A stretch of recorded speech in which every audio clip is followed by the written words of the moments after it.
PG welcome see you in PG point. देखिए, जैसा कि आपको पता है कि आपकी बीएड फर्स्ट ईयर की क्लासेस इस चैनल पर शुरू हो चुकी हैं, ठीक है। तो फर्स्ट ऑफ ऑल चैनल को सब्सक्राइब करके बेल आइकन ज़रूर प्रेस कर लीजिए। अब आप ये नहीं सोचिएगा कि मैम मैं इस यूनिवर्सिटी से हूँ या मैं CSJM से हूँ, मैं लखनऊ यूनिवर्सिटी से हूँ। आपको टेंशन लेने की बिल्कुल भी ज़रूरत नहीं है। आप किसी भी यूनिवर्सिटी से हों, आप अपना ऑफिशियली साइट से सिलेबस डाउनलोड कर लीजिए, ठीक है। वो सिलेबस सबका सेम होता है, टॉपिक्स सारे वही होते हैं, बस डिफरेंस ये होता है कि जैसे आपकी यूनिवर्सिटी में मे बी सेमेस्टर वाइज होता है, ठीक है, किसी और की यूनिवर्सिटी में अगर ईयरली होता है, तो इसलिए सिलेबस में थोड़ा सा बहुत चेंज होता है। और या ये भी कह सकते हैं कि किसी किसी यूनिवर्सिटी में जो पेपर 1 है वो किसी और यूनिवर्सिटी का पेपर 2 या पेपर 7 या पेपर 3 हो सकता है, बस इससे ज़्यादा कोई चेंज नहीं होगा, ठीक है। तो बिल्कुल भी टेंशन लेने की नीड नहीं है। इसीलिए आप देखते होंगे थंबनेल पे मैं टॉपिक लिख देती हूँ, जो भी टॉपिक आपको पढ़ाया जा रहा है वो प्रॉपर थंबनेल पे दिखेगा, है ना।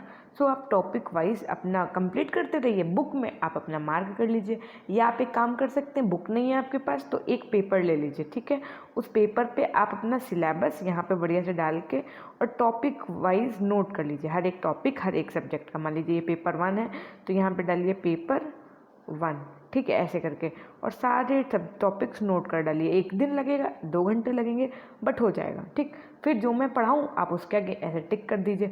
जो मैं पढ़ा रही हूँ इसकी PDF आपको हमारे टेलीग्राम ग्रुप से मिल जाएगी। अब मैम टेलीग्राम से कैसे ज्वाइन करें? देखिए, टेलीग्राम पे ज्वाइन करने के पास आपके बहुत से तरीके हैं। पहला तो सबसे ईजी है, आप कमेंट सेक्शन में जाइए, वहाँ पर आपको लिंक मिल जाएगा, आप वहाँ से ज्वाइन कर सकते हैं। सेकेंडरी, आप डिस्क्रिप्शन बॉक्स चेक कर सकते हैं। टर्सरी, आप यहाँ पे अबाउट सेक्शन में भी जा करके देख सकते हैं, ठीक। सो आज का हम लोग क्या पढ़ने जा रहे हैं? वेदांत दर्शन। इससे पहले हम लोग अपनी यूनिट 1 पूरी कंप्लीट कर चुके हैं। ये सेकंड यूनिट आपकी ऑलमोस्ट कंप्लीट होने पे ही है ना। बस इसके बाद में हम लोग जैन, बौद्ध धर्म और इस्लाम धर्म ये 3 अलग अलग से पढ़ लेंगे, और यूनिट 3, 4, 5 बचेगी फिर आपकी, वो बहुत जल्दी जल्दी से कंप्लीट हो जाएंगे आपके, ठीक है। सबसे इंपॉर्टेंट आपकी यूनिट अगर कोई है तो वो यही है जो आप पढ़ रहे हैं, यूनिट 2, ठीक। तो आइए शुरू करते हैं। वेद संसार के प्राचीनतम ग्रंथ हैं और भारतीय दर्शन के मूलधार हैं। वेद 4 होते हैं, कौन कौन से? ऋग्वेद, यजुर्वेद, सामवेद और अथर्ववेद। कहा जाता है कि मूल वेद एक ही है और वह है ऋग्वेद, यानी कि मूल वेद आपका सिर्फ कौन है? तो ऋग्वेद, तथा अन्य 3 वेद इसी ऋग्वेद के ज्ञान से उपजे हैं। अर्थात जो इन तीनों अन्य वेदों का जन्म है वो किससे है? ऋग्वेद से। ऋग्वेद सबसे प्राचीन और अथर्ववेद सबसे अंतिम वेद है। वेद के अधिकांश श्लोक देवताओं की स्तुति में रचे गए थे।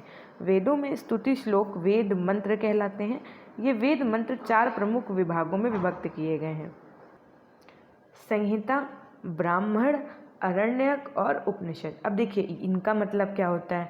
तो पहले बात तो जो संहिता होती है इसमें क्या होती है? स्तुति। ब्राह्मण में क्या होता है? उपासनाएं। अरण्यक में यज्ञों की विधियां, तथा उपनिषदों में क्या होता है? ईश्वर के गुण, स्वरूप, आत्मा के स्वरूप तथा ईश्वर और आत्मा के मध्य संबंध की चर्चा की गई है। अब देखिए वेदों के अनुसार ईश्वर एक अजर, अमर, अभय, नित्य सृष्टि करता है। आत्मा जीवों का आधार है जो कर्म अनुसार जन्म लेती है और ईश्वर के अधीन है। ये ईश्वर का अंश है। मानव जीवन का अंतिम लक्ष्य क्या है? मोक्ष, जिसे उत्तम विचार और उत्तम कर्मों से प्राप्त किया जा सकता है। आई बात समझ? देखिए वेदों की प्रामाणिकता में विश्वास करने वाले 6 आस्तिक दर्शन आपके कौन कौन से 6 आस्तिक दर्शन है? न्याय, वैशेषिक, सांख्य, योग, मीमांसा और वेदांत माने गए हैं। इनमें वेदांत दर्शन का अत्यंत महत्वपूर्ण स्थान है।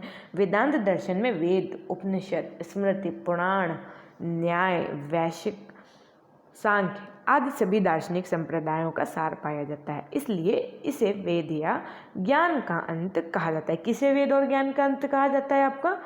तो वेदों, ठीक। अब देखिए किसको कहा जाता है? तो वेदांत को। अब देखिए वेदांत में जितनी बातें कही गई हैं उन सबका मूल उपनिषद है। क्या है? उपनिषद। उपनिषदों में देखिए उपनिषदों में बिखरे हुए अध्यात्म विषयक विचारों का संग्रह ही वेदांत सूत्र या ब्रह्म सूत्र कहलाता है।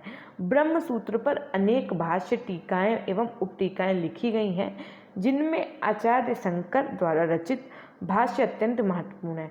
शंकराचार्य के वेदांत दर्शन को अद्वैत दर्शन, अद्वैतवाद, मायावाद, उत्तर मीमांसा आदि नामों से पुकारा जाता है। अब देखिए वेदांत दर्शन यानी शंकराचार्य का अद्वैत वेदांत दर्शन। अब वेदांत का अर्थ क्या होता है आइए जानते हैं। वेदांत का शाब्दिक अर्थ है वेदों का अंत। वेदों में दो प्रकार के ग्रंथ शामिल हैं, एक कर्म वाला भाग यानी कर्मकांड तथा दूसरा आपको कौन सा है तो ज्ञान वाला भाग जिसे आप ज्ञान कांड कहते हैं, जो पुस्तकें आध्यात्मिक विषय सामग्री से संबंधित होती हैं, उन्हें उपनिषद कहा जाता है। वेदांत दर्शन उपनिषद की विषय वस्तु है जिसे वन ग्रंथ यानी फॉरेस्ट बुक भी कहा जाता है। उपनिषद भारतीय दर्शन के बीज हैं। वेदांत के सभी संप्रदाय यानी अभी आपने ऊपर जो संप्रदाय पढ़े सारे के सारे सभी संप्रदाय स्वयं को उपनिषद पर आधारित मानते हैं तथा उपनिषदों को वेदांत का मूल आधार मानते हैं। वेदांत का मूल आधार किसे मानते हैं तो उपनिषद को मानते हैं। अधिकांश विद्वानों का मत है कि शंकराचार्य का अद्वैत वेदांत ही वस्तुतः उपनिषद है। अब देखिए उपनिषद में उप का अर्थ है समीप तथा नि का मतलब है निश्चयात्मकता का द्योतक है। इस प्रकार उपनिषद का अर्थ क्या हुआ, वह ज्ञान जो अविद्या का नाश करता है और मुमुक्षु को ब्रह्मा या ईश्वर के निकट ले जाता है और उसे जन्म मरण के बंधन से मुक्त कर देता है। दूसरे शब्दों में उपनिषद वह विद्या है जो व्यक्ति के अज्ञान को मिटाती है, उसे सांसारिक बंधनों से मुक्त करती है तथा आनंद की अंतिम श्रेणी परम पद तक ले जाती है। उपनिषद संख्या में 108 माने गए हैं। उपनिषदों का मुख्य विषय परम सत्य रहा है, अर्थात मूल तत्व क्या है, अंतिम सत्य क्या है, ईश्वर क्या है, इन सभी प्रश्नों का हल उपनिषदों में खोजा गया है। उपनिषदों में परम तत्व ही अंतिम सत्य है, वह सर्व आधार है। ब्रह्म ही इस जगत का आदि और अंत है, अतः ब्रह्म ही परम तत्व है। इसे आत्म तत्व भी कहते हैं। ब्रह्म के अतिरिक्त अन्य कोई सत्ता नहीं है। जो व्यक्ति संपूर्ण सृष्टि में केवल ब्रह्म को ही देखता है वही सच्चा ज्ञानी है। ब्रह्मा ही सृष्टि के रचयिता हैं, ब्रह्मा ही परम ज्योति हैं। सूर्य, चंद्र, ग्रह आदि स्वयं नहीं बल्कि ब्रह्मा के द्वारा ही प्रकाशित होते हैं। अब देखिए ब्रह्मा के स्वरूप यानी फॉर्म्स ऑफ ब्रह्म।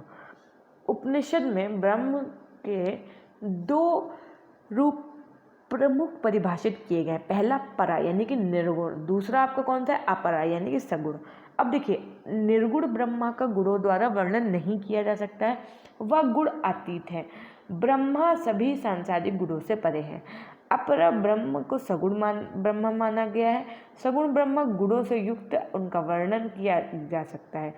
ब्रह्म सत्य है, ज्ञान है, अनंत है। ईश्वर सभी प्राणियों में व्याप्त है, ये विश्व के सूत्राधार हैं। ब्रह्म प्रकृति की आत्मा है, जीव व जगत दोनों संसार के अस्तित्व हैं। आत्मा क्या है आइए जानते हैं आत्मा क्या है। उपनिषदों में आत्मा को अजर अमर, अजर अमर का मतलब जो कभी ना मरे, ठीक, एवं अभय माना गया है, जिसे भय ना हो। वह अभय है, अजर है। आत्मा जीव और नाशवान जगत से भिन्न है। यह मन, बुद्धि और अहम से भी अलग है। यह पूर्ण जगत आतीत, सर्वव्यापी, शाश्वत एवं सब बंधनों से मुक्त है। इसे आध्यात्मिक रूप से सिद्ध किया जा चुका है। इसे आध्यात्मिक रूप से सिद्ध किया जा चुका है। देखिए आध्यात्मिक की बात की गई ना, ठीक है, साइंटिफिकली यहाँ पे आध्यात्मिक की बात की गई, विशेष ध्यान दीजिएगा। वाणी इसका वर्णन नहीं कर सकती, मन मस्तिष्क इसकी कल्पना नहीं कर सकता, आंखें इसे देख नहीं सकती, कान इसे सुन नहीं सकते। लेकिन ध्यान देने की बात यह है कि आत्मा ही वाणी, मस्तिष्क, आँखों, कानों को अपना कार्य करने की शक्ति प्रदान करती है। मैत्रेय उपनिषद में कहा गया है कि शरीर रथ है और आत्मा उसकी सारथी है। आत्मा पूर्णतः शांत एवं स्वतंत्र है। आत्मा को शरीर का स्वामी एवं इंद्रियों का नियंत्रण माना गया है। आत्मा अंगुली, नाखून से लेकर सिर के शिखर तक व्याप्त है। सभी इंद्रियां आत्मा की आज्ञा मानती हैं। आत्मा की 4 स्थितियां होती हैं, जागृत, स्वप्न, प्रज्ञा व सूर्य। देखिए आपसे एक इम्पॉर्टेंट बात ये बता दूं कि यदि आप चैनल पर नए हैं तो चैनल को सब्सक्राइब करके बेल आइकन प्रेस कर लीजिएगा और यदि पुराने हैं तो फटाफट से एक बार क्लास को शेयर कर दीजिए। जितनी ज़्यादा संख्या में बच्चे जुड़ेंगे उतनी जल्दी मैं आपको नेक्स्ट जो आपका सब्जेक्ट है, देखिए नेक्स्ट सब्जेक्ट जो आपका है उसकी क्लासेस भी शुरू कर दें। और हाँ, आपके चैनल में कम्युनिटी टैब ओपन हो गया है, तो वहाँ पर जा कर के जो भी क्वेश्चंस पूछे जाते हैं उनका आंसर्स दिया करिए। और साथ में बहुत जल्दी एक नई चीज़ शुरू करने वाले हैं, वहाँ पे हम क्वेश्चन पोस्ट करेंगे टेलीग्राम पे, आपसे उसका रिटर्न आंसर मंगवाएंगे। जिसका आंसर सबसे अच्छा होगा उसका आंसर हम कम्युनिटी टैब पे पोस्ट करेंगे। ऐसा हम करेंगे, लेकिन बस थोड़े से दिन के बाद, जैसे आपका ये पेपर 1 कंप्लीट होगा उसके बाद। अब देखिए कोश क्या है। उपनिषद के 5 कोश होते हैं, बहुत प्रसिद्ध हैं, जो इसमें अंतिम सत्य की खोज की गई। पहला अन्नमय कोश, जिसमें भोजन आपका अंतिम सत्य है। प्राणमय कोश, प्राण ही अंतिम कह सकते हैं। मनोमय कोश, मन अंतिम सत्य है। विज्ञानमय कोश, विज्ञान या बुद्धि अंतिम सत्य है। आनंदमय कोश यानी कि आनंद ही अंतिम सत्य है। मोक्ष क्या है, तो देखिए उपनिषदों में मोक्ष को परम पुरुषार्थ कहा गया है। जन्म मृत्यु के मध्य अंतर का समाप्त हो जाना ही मोक्ष है। इसे अमरता की प्राप्ति भी कहते हैं। उपनिषदों में मोक्ष के 2 स्पष्टीकरण हैं, तादात्म्य और सामीप्य। तादात्म्य किसको कहते हैं, तो देखिए तादात्म्य आपका आत्मा का ब्रह्मा से पूर्ण एकाकार होना है। जिस प्रकार सरिता महासागर में गिरकर अपनी पहचान खो देती है, उसी प्रकार जीव ब्रह्मा का मिलन है, यही मोक्ष है। सामीप्य मोक्ष का दूसरा, प्रभु के निकट होना ही भक्त के लिए मोक्ष है।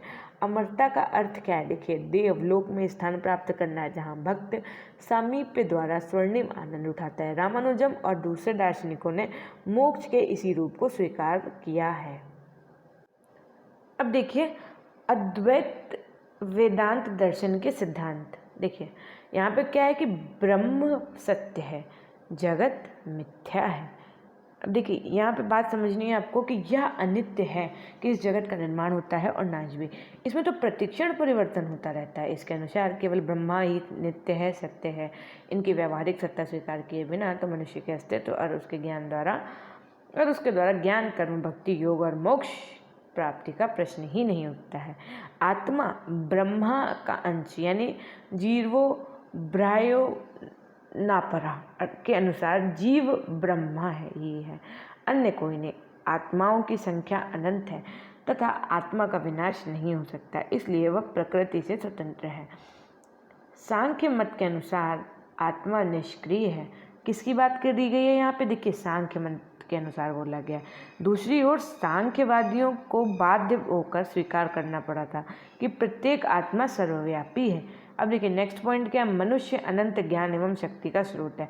जो मनुष्य अपनी आत्मा को पहचान लेता है वह सब कुछ जान लेता है और सब कुछ करने में समर्थ होता है।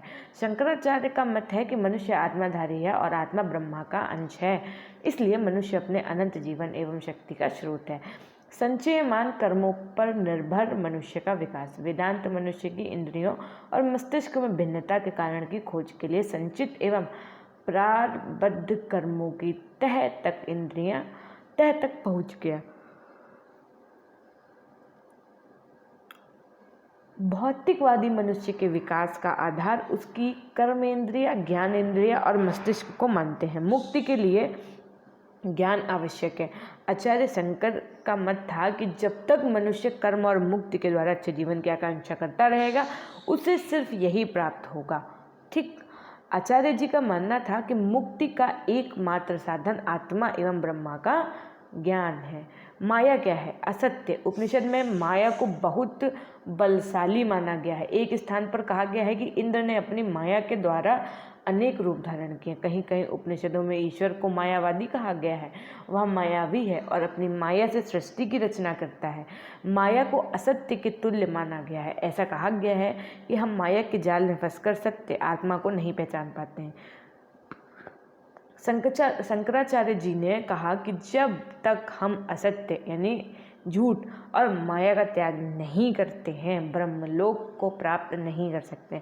ज्ञान के लिए श्रवण मनन निदिध्यासन आवश्यक, यानी श्रवण मनन निदिध्यासन ज्ञान को प्राप्त करने की एक ही विधि है। इसके अनुसार अनादि और अनंत ब्रह्मा को साक्षात करने के लिए जिस ज्ञान की आवश्यकता है वह क्या है, वेद, ब्राह्मण, आरण्यक उपनिषद और गीता के श्रवण अथवा अध्ययन करने पर ही प्राप्त हो सकता है।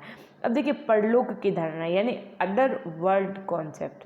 मृत्यु के बाद मनुष्य कहाँ जाता है? बताइए, ऐसे ऐसे क्वेश्चंस हैं, अगर आप इन्हें खुद से सोचो तो मतलब आप ये मान के चलिए, मेडिटेट करिए, कुछ भी करिए, और आप सोचते रहेंगे 1 घंटे तक,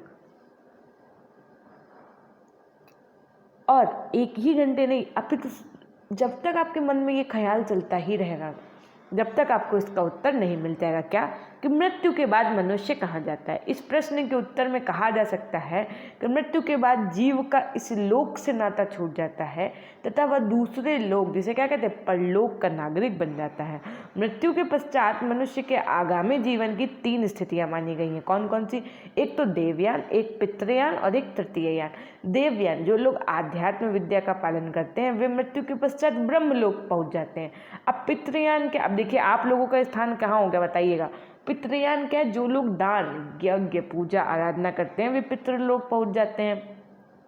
पितृलोक से वे चंद्रलोक पहुंचते हैं तथा इस लोक में वे तब तक रहते हैं जब तक उनका पुण्य समाप्त नहीं हो जाता। जब तक पुण्य समाप्त हो जाता है तो वे पृथ्वी पर अपने कर्मों के आधार पर पुनः जन्म लेते हैं।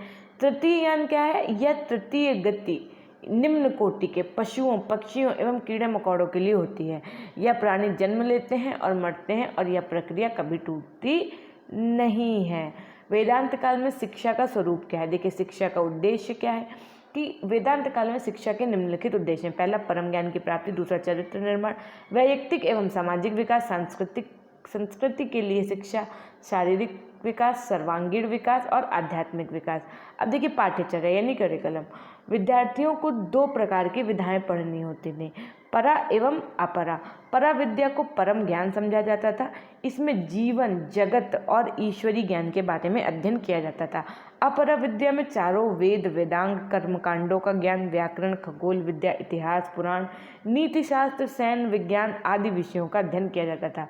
ठीक, देखिए, स्पष्टतः वेदांत काल में परा एवं अपरा विषय दोनों को बराबर महत्व दिया जाता था। शिक्षक यानी टीचर, जो आप बनने वाले हैं, जिसके लिए आप अभी यहाँ पे क्लास देख रहे हैं।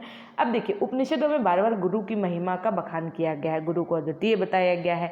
शिक्षक ही प्रबुद्ध होता था, अतः वही शिष्य को ईश्वरीय ज्ञान देने में समर्थ था। उपनिषदों में कहा गया है कि गुरु उन वैदिक गुरुओं के परिवार के अंग थे जो सभी प्रकार के अनुभवों से युक्त थे।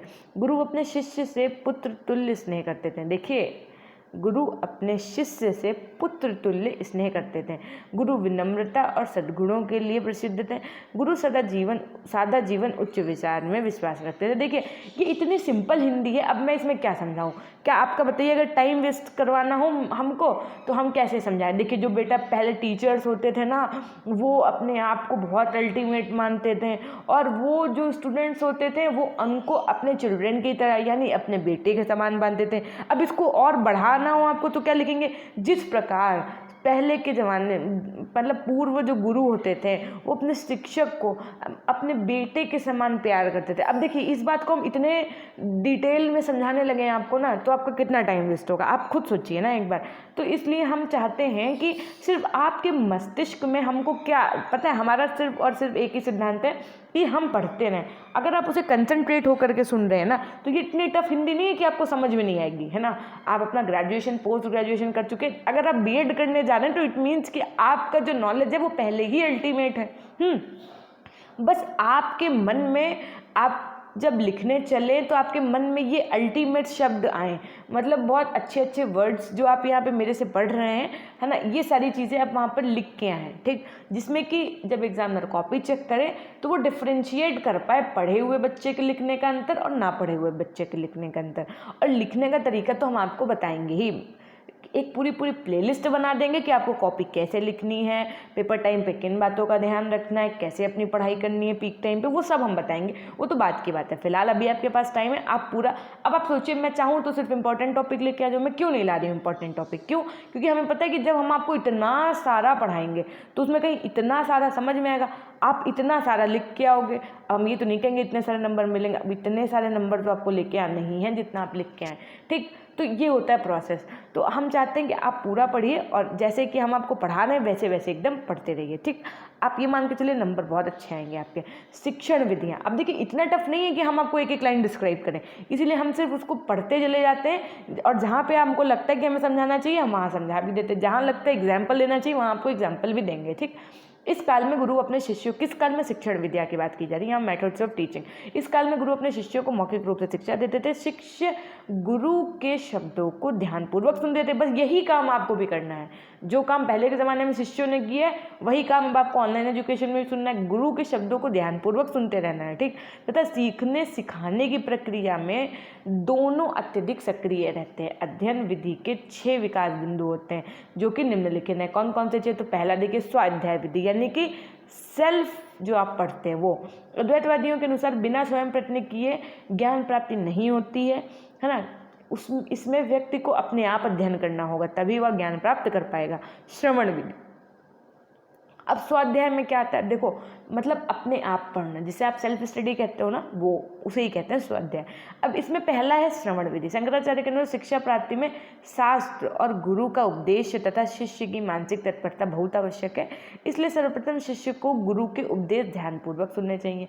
जैसे आप हमको अभी सुन रहे हैं, बहुत ध्यानपूर्वक सुन रहे हैं ना, बोलो यस। नहीं बोल पा रहे हो, सोच रहे हो अरे मैम तो है नहीं, हम क्या ही लिखें, कमेंट सेक्शन में लिख दीजिएगा यस, तो हम समझ जाएंगे कि आपने यही वाला यस वहाँ पे लिखा है, ठीक। मनन विधि क्या है?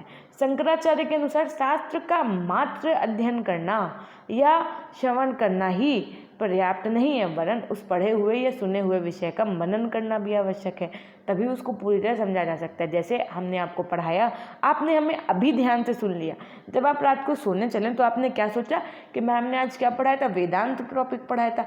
अब ज़रा उससे जुड़ी बातें आप याद करिए कि मैंने क्या क्या बताया था, आपको क्या क्या समझ में आया।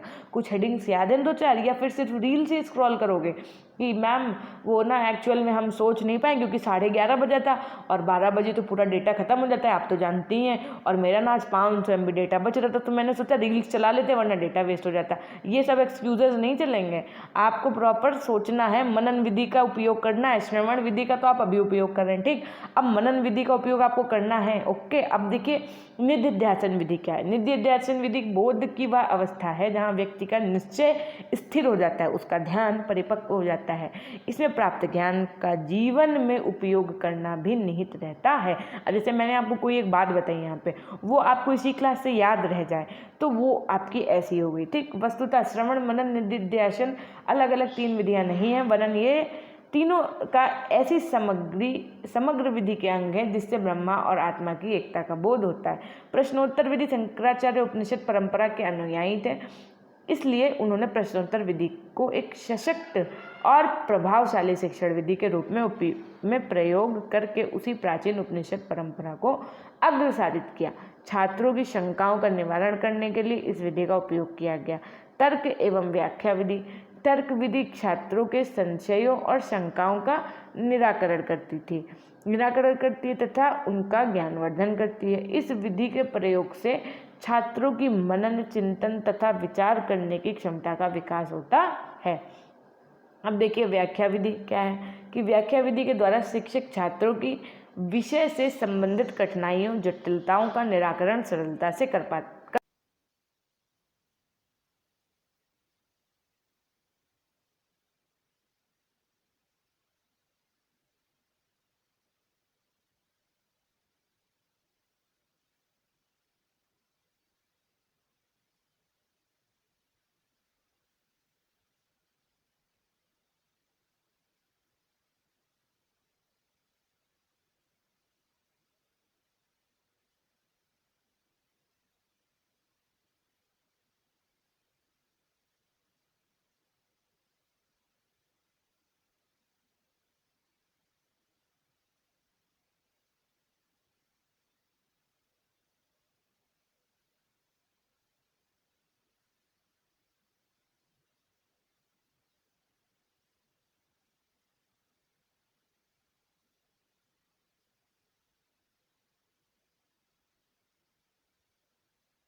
अनुशासन यानी डिसिप्लिन। वेदांत दर्शन के अनुसार मन